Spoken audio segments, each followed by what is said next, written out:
오늘 정말 봉들교회가 특별한 안식일입니다.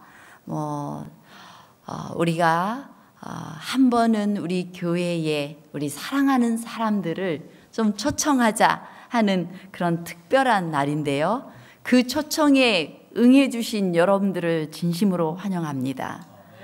그리고 우리 정경욱 집사님이 어제도 저한테 막 이야기해요. 내가 이분도 이야기하고 또 일부러 같이 운동하면서 또 초청하고 했는데 결혼식장 가야 돼요. 무슨 일 때문에 안 돼요. 얼마나 여러분한테 초청을 했는데 끝내 못 온다는 이야기를 들으시면서 좀 슬프셨을 것 같아요. 그러나 저는 우리 정경욱 집사님 그렇게 보고를 하실 때 되게 마음에 기쁨과 감사가 있었어요. 이러한 내 마음속의 기쁨을 누군가에게 나누기 위해서 초청하는 그 모습 자체가 너무나 귀하고 아름다웠습니다. 정말 감사했고요. 우리 모든 성도님들이 그런 마음으로 한 주를 보내셨을 것 같아요. 예, 그렇게 해주셔서 감사합니다. 저도 누군가를 초청했는데 사정상 못 왔어요. 예, 저도 많은 분들과 같은 입장입니다. 하지만 오늘 또 많은 분들이 저희와 함께 이곳에서 예배를 드리게 되었습니다. 손님이 아니고 이미 몇 주 전부터 이렇게 나오시는 분을 포함해서 우리와 새로운 가족이 되신 분들, 그리고 오늘 처음으로 발걸음을 하신 모든 분들 모두 열렬하게 환영합니다. 여러분 인생이 평안하십니까? 아무런 근심 걱정 없으십니까? 아무도 안 계시네요. 예. 저는 어떨까요? 저에게도 큰 일들이 있습니다.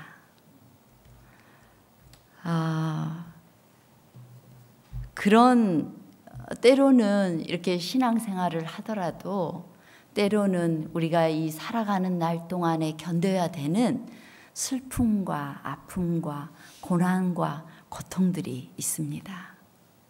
근데 우리가 그러한 시간들을 통해서 소중한 것에 한 번 더 집중하게 되는 것 같아요. 그 일들이 없으면 정신없이 삽니다. 여러분 한 주 동안 분주하게 사셨죠? 예. 세계적으로 인정받는 작가 제임스 패터슨이 인생에는 5개의 공이 있다라고 이야기를 합니다. 그러면서 인생이 마치 5개의 공을 던지고 받는 게임 같다고 말을 합니다. 그의 글 가운데 이런 글이 있습니다. 우리 인생은 양손으로 5개의 공을 던지고 받는 게임 같은 것이란다. 그 5개의 공은 일, 가족, 건강, 친구, 자기 자신이야. 우리는 끊임없이 5개의 공을 던지고 받아야 하는데 그 중에서 일이라는 공은 고무공이라서 땅에 떨어뜨려도 다시 튀어 올라오지. 하지만 건강, 친구, 가족, 자기 자신이라는 나머지 4개의 공은 유리공이란다. 그래서 한번 떨어뜨리면 돌이킬 수 없을 정도로 흠집이 생기거나 금이 가거나 아니면 완전히 깨져버리지. 그 5개의 공 이야기를 제대로 이해해야 제대로 된 삶을 살 수 있는 거야. 우리가 보통은 무엇에 집중을 하죠? 일에 집중해요.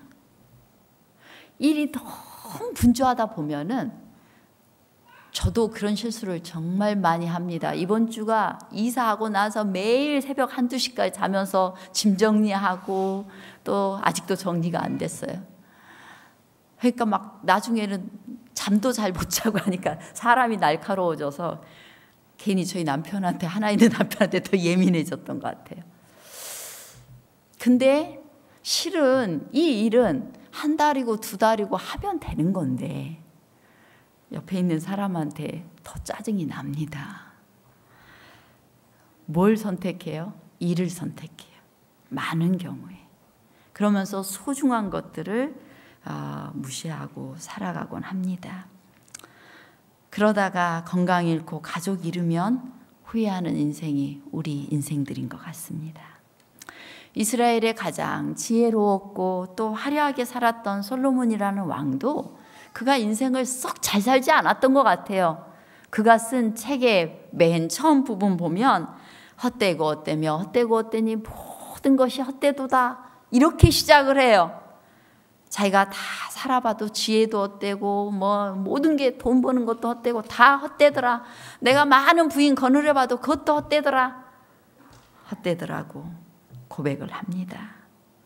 그러면 우리가 어차피 아무리 잘 살았다 해도 헛되다라고 고백할 수밖에 없는 인생들인데 우리가 더 가치 있게 정말 후회 없게 살 수 있는 그런 길은 무엇일까? 그것을 우리가 이 시간에 생각해 봤으면 좋겠습니다. 먼저 주님께서 우리에게 하나님의 이름을 부르라고 합니다. 우리 로마서 10장에 있는 말씀을 우리 함께 본문의 말씀 읽겠습니다. 시작. 내가 만일 내 입으로 예수를 주로 시인하며 또 하나님께서 그를 죽은 자 가운데서 살리신 것을 내 마음에 믿으면 구원을 얻으리니 사람이 마음으로 믿어 의에 이르고 입으로 시인하여 구원에 이르느니라. 주께서 모든 사람의 주가 되사 저를 부르는 모든 사람에게 부요하시도다. 누구든지 주의 이름을 부르는 자는 구원을 얻으리라. 밑에서 우리 이부돌 선생님과 같이 공부를 하면서 본인이 정말 인생의 좌절감을 안고 이 나이에 모든 것을 다 날려버리고 나니까 인생의 좌절감 속에 수면제를 많이 먹어야만 잠을 잘 수 있었다고 했어요. 그런데 정말 어느 날 수면제를 너무 먹어서 의식을 잃게 된 그때에 김덕봉 장로님을 만나고 또 교회에 오게 됐는데 너무 좋다는 것입니다. 이제는 믿을 만한 사람도 없고 그런 상황에서 교회에 오니까 다 가족 같고 또 함께 할 수 있고 또 좋은 걸 이야기할 수 있고 그래서 희망이 생긴다는 거예요. 희망. 우리 주님께서 우리에게 말씀하십니다. 내 입으로 예수를 주로 시인하고 또 그분을 마음에 믿으면 구원을 얻겠다. 구원이 뭐예요? 나 배고파 죽기 직전인데 누군가 나에게 먹을 것을 줘서 먹고 살아나면 구원이에요. 하나님께서 우리를 구원해 주신다고 했어요. 주의 이름을 부르면 우리를 구원해 주시겠다는 것입니다. 게다가 하나님은 모든 사람에게 부요하시도다 라고 말씀하고 있어요. 부요하시도다. 모든 사람에게 부요하시다는 이 단어는 자비하다, 은혜롭다 라는 단어예요. 곧 우리 하나님은 하나님의 성품 중에 자비롭고 은혜로운 하나님이에요. 그래서 자비롭다, 하야 같은 그 자비심이 우리 하나님에게 있는 거예요. 그 은혜가 있는 거예요. 그래서 우리 모든 사람을 향해서 부요한 마음, 떡떡한 마음. 너는 왜 내가 요만큼 했는데 이만큼 안 했어? 너는 얄짤없이 너 그것밖에 못 누려. 끝. 이렇게 하는 분이 아니라는 거예요. 누구든지 어떤 사람이든지 주의 이름을 부르면 주님께서 내가 부요하게 너희의 모든 필요를 다 채우고 너희를 구원해 주겠다라고 말씀하시는 것입니다. 이제 그 부요하신 하나님을 부르는 방법을 우리 말씀을 통해서 찾아보겠습니다. 첫 번째, 예수님을 먼저 주로 시인하는 것이 중요합니다. 여러분들은 예수님을 주님으로 시인하십니까?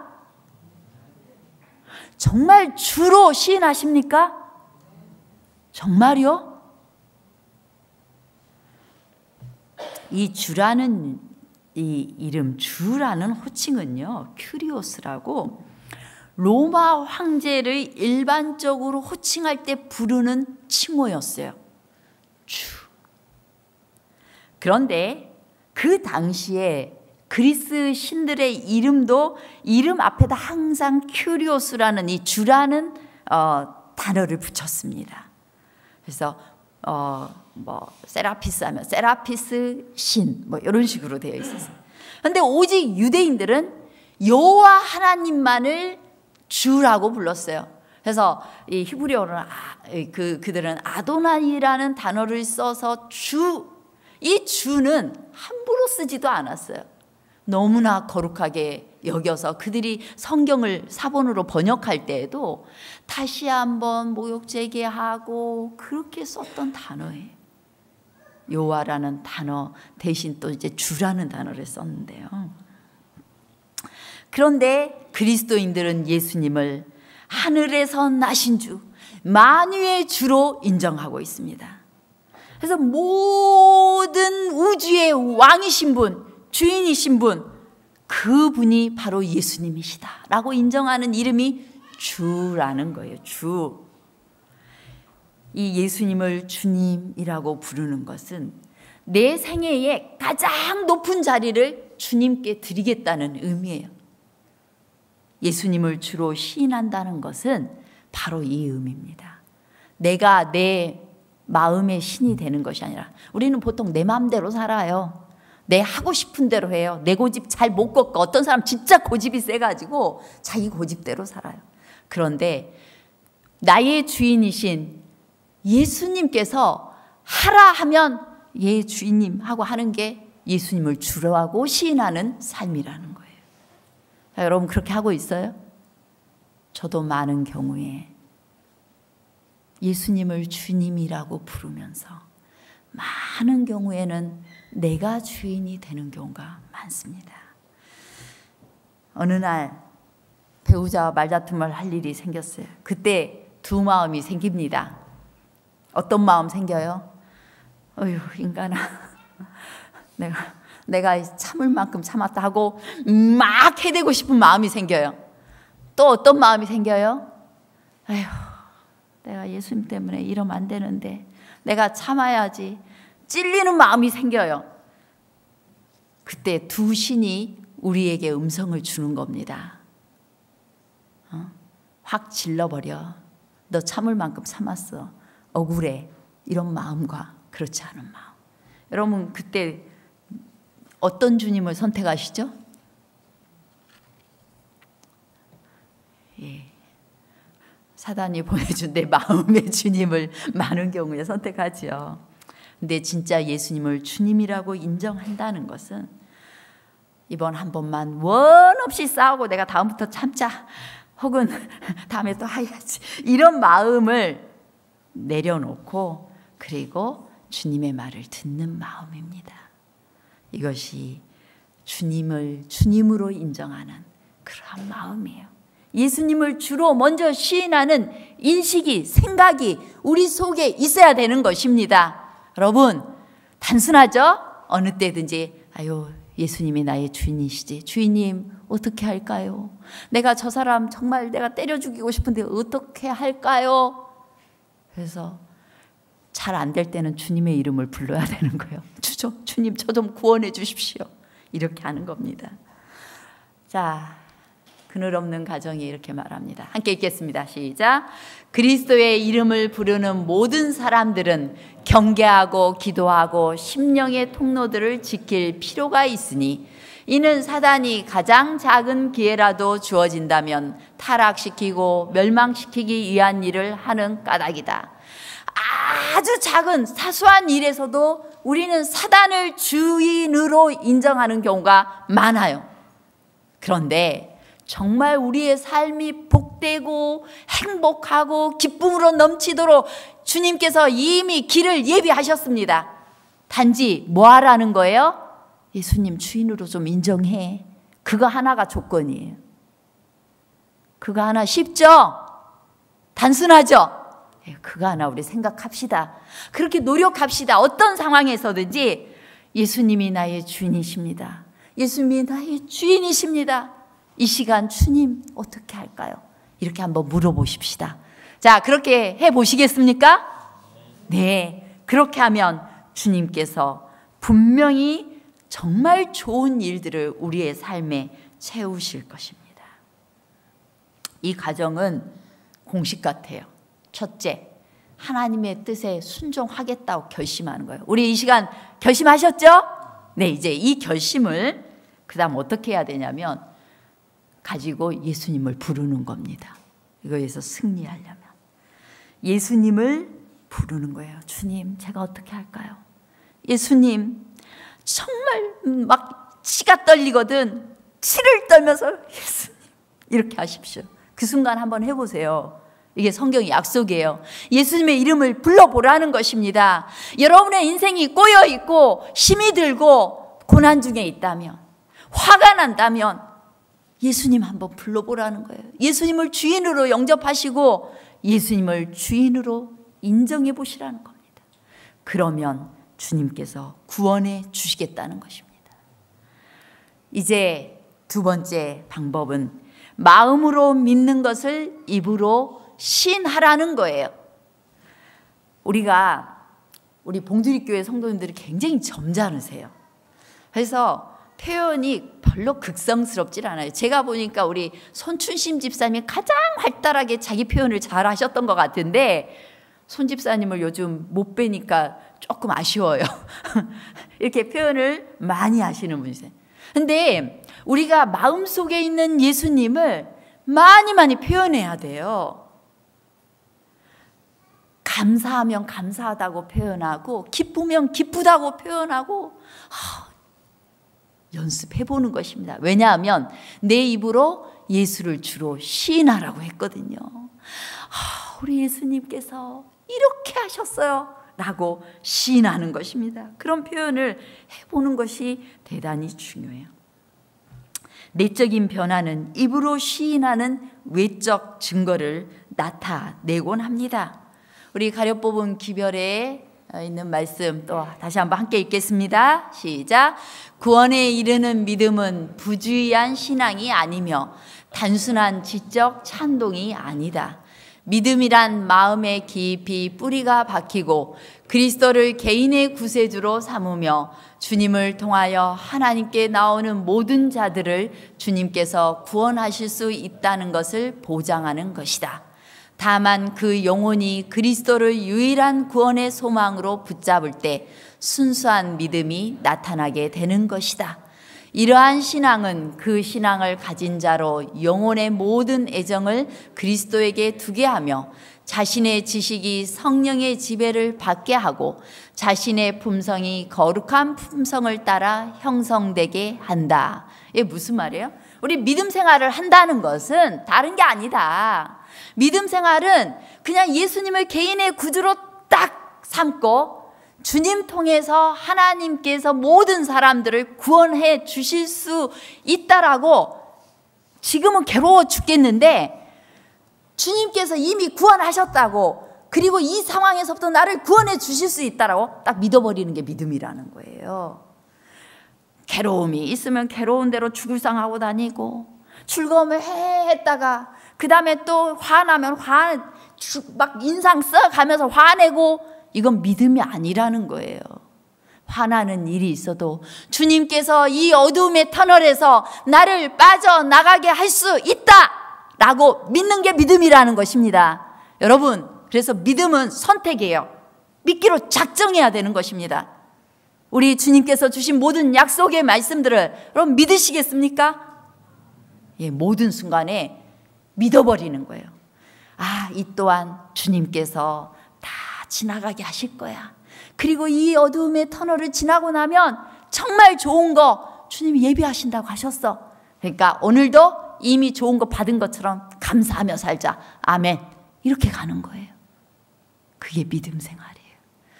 자, 그렇게 하는 것을 어떻게 하라고요? 구원의 소망으로 딱 붙들면 순수한 믿음이 나타난다는 거예요. 그래서 내가 성경을 얼마나 많이 알고 있느냐 이게 중요하지 않아요. 내가 가진 대로 그냥 순수한 믿음을 바로 드러내는 것입니다. 바로 믿은 대로 행하는 것이에요. 그것이 오래된 신자일수록 좀 하기가 어려울 수 있어요. 나 믿음이 있다고 생각했는데 오늘 어떤 상황 되면은 믿지 않는 거라는 걸 알게 돼요.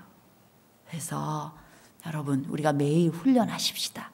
그냥 순수한 믿음으로 딱 붙들게 그렇게 노력하십시다.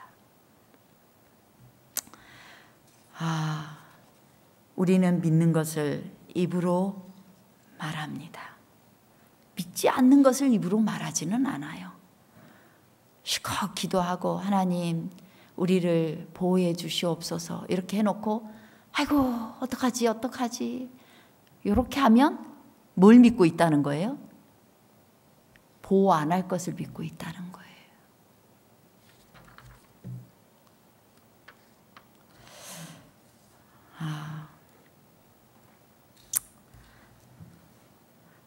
우리 시인한다는 거, 그것은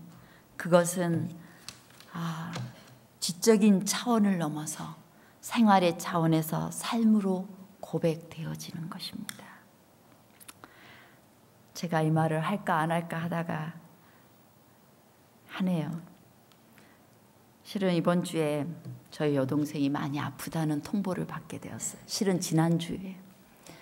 근데 제가 여동생과 함께 이번 주에 함께 병원을 한번 또 갔습니다.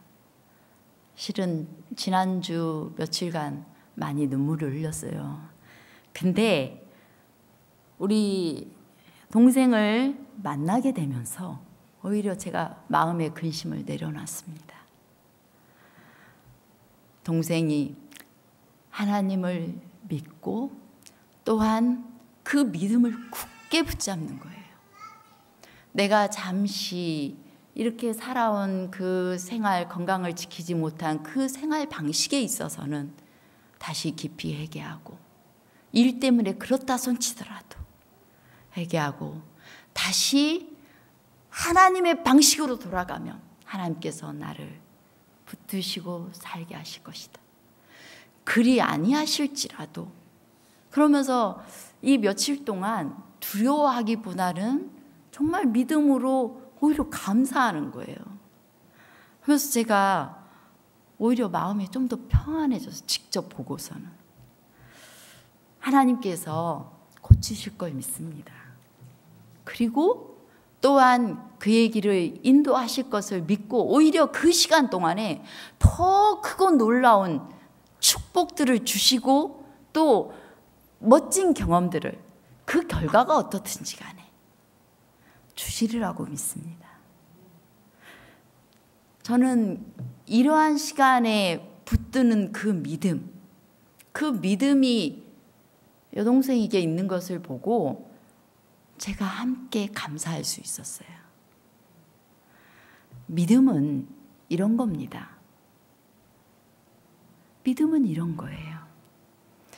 정말 두려워하는 그 순간에 우리를 떨지 않게 하는 것이고, 그런 순간에 우리를 용기 있게 하는 것이고, 소망을 갖게 하는 것이고, 내가 정말 어떤 유혹을 이길 수 없는 순간에 그 유혹들을 극복할 수 있도록 나를 주님께 내어드리는 것입니다.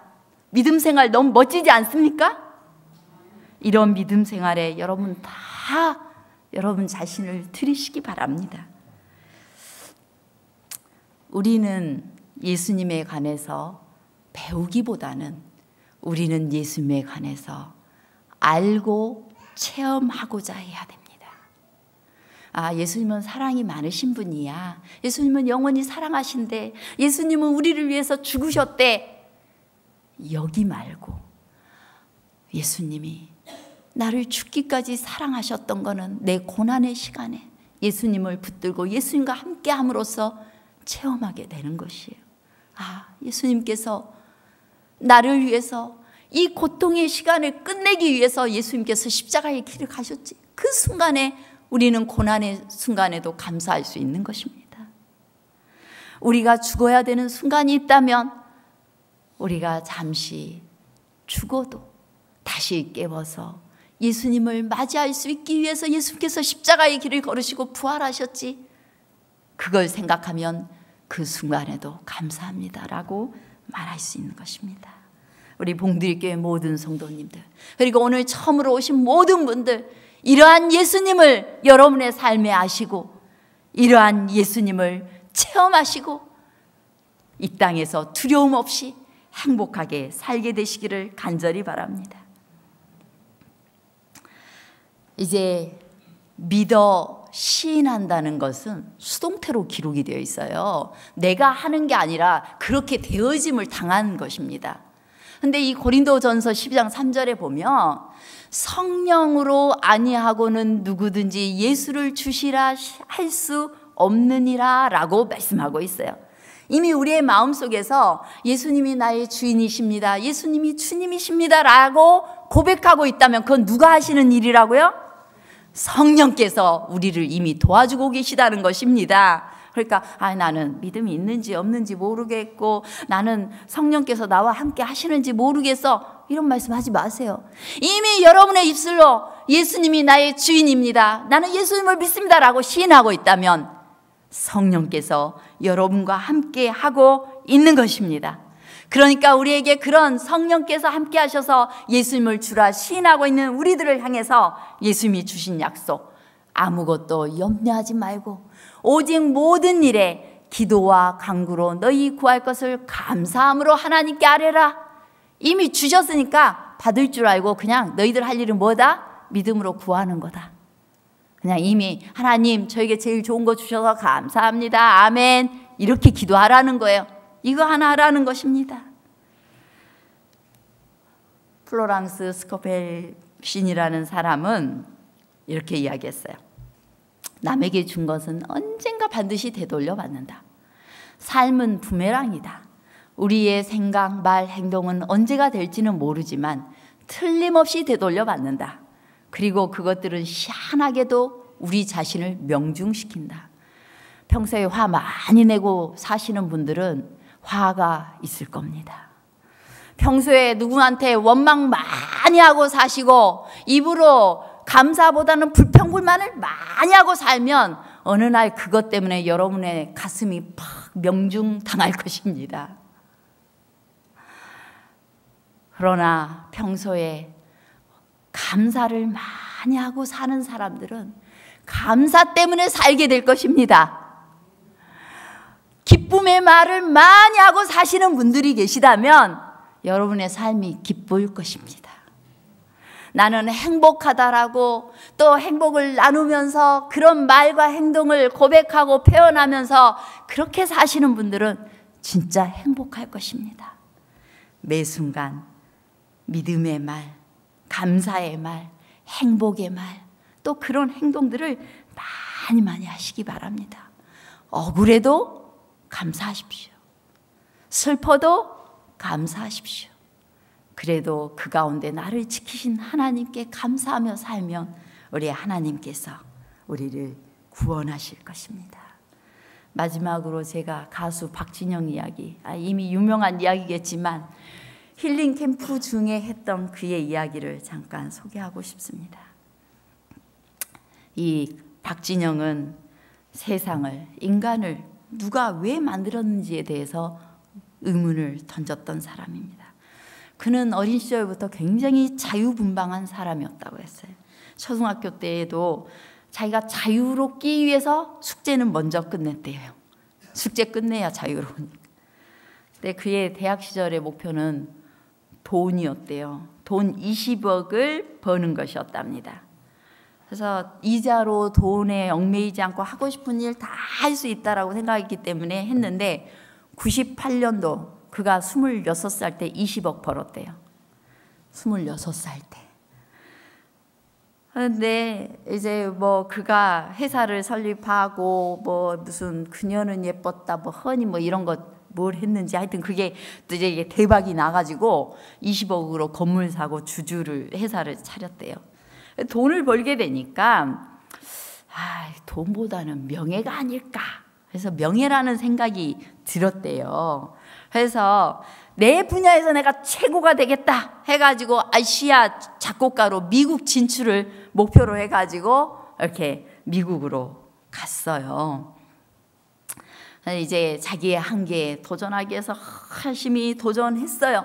그래서 그의 곡이 빌보드 10위 안에 들어가면 미국 투자를 이렇게 하겠다고 했는데 11개월 만에 빌보드 10위권에 들어갔대요. 아시아 작곡가로서는 최초의 일이었다고 합니다. 이제 명예도 얻게 되었습니다.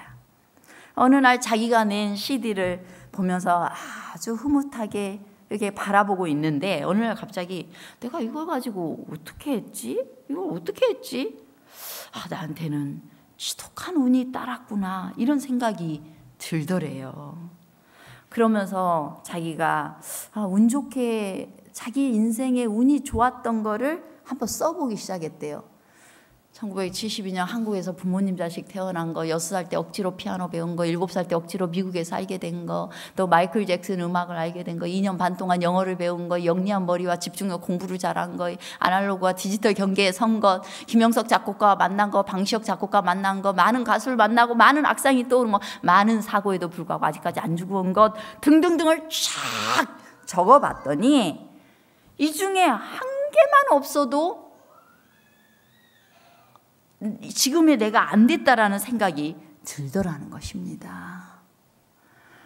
그래서 그가 자연스럽게 이 성공은 내가 한 게 아니구나.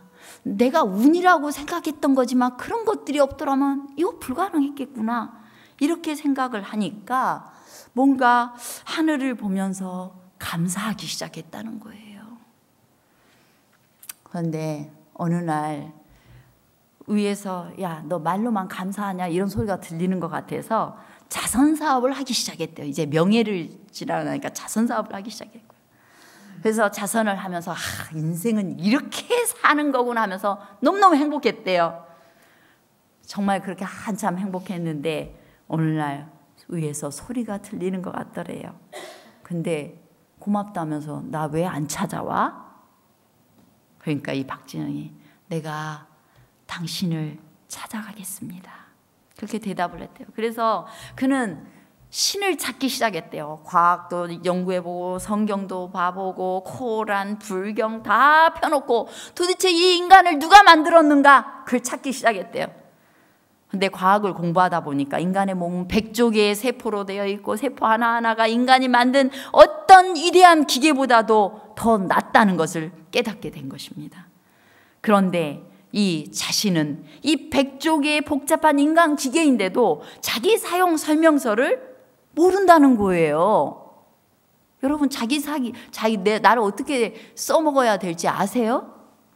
그냥 막 쓰고 있잖아요. 그래서 나를 사용하는 사용 설명서에 대해서 알고 싶어졌다는 것입니다. 자선을 해보았지만 인생의 궁극적인 답은 아니라는 생각을 하게 됐대요. 자선이 비록 99%의 삶의 행복과 만족감을 주기는 하지만 정말 궁극적인 만족감을 주지는 않더라는 것입니다. 자기가 경험해 볼 때 돈을 많이 가진 건 33% 정도 자기를 행복하게 했고 명예는 66% 정도를 행복하게 했고 남을 돕자 꽤 많이 행복해졌대요. 99% 정도. 그러나 결국에는 세상과 인간을 누가 만들었는지 모르는 그 1% 때문에 자기의 근원을 찾기 전까지는 그 행복이 완벽하지 않더라는 것입니다. 그래서 그는 이 손과 발의 주인은 누구인가에 대해서 질문을 하게 되었어요. 심장은 누가 뛰게 하고 있는가? 내 허파는 누가 움직여주는 것인가? 인간은 자기 삶의 주체가 될 수 없고 자기 몸의 주체도 될 수 없다라는 사실을 알게 된 거예요. 오늘 신께서 멈추면 멈추는 겁니다. 자다가도 죽는 거예요. 31세 건강한 청년이 죽는 거를 저는 봤어요. 어젯밤에 건강하게 화요일 저녁 예배 끝나고 안녕 다음에 만납시다. 그런데 다음날 아침 죽었다는 소리 들었어요. 우리는 우리 삶의 주체가 아닙니다. 그것을 깨닫는 순간 신이 주신 내 인생 더 열심히 더 올바른 마음으로 살아야 되겠다라는 생각을 하게 되었다는 것입니다. 그는 마지막으로 이렇게 이야기합니다. 고마움에 대한 가장 좋은 표시는 고마운 사람에게 찾아가는 것이다.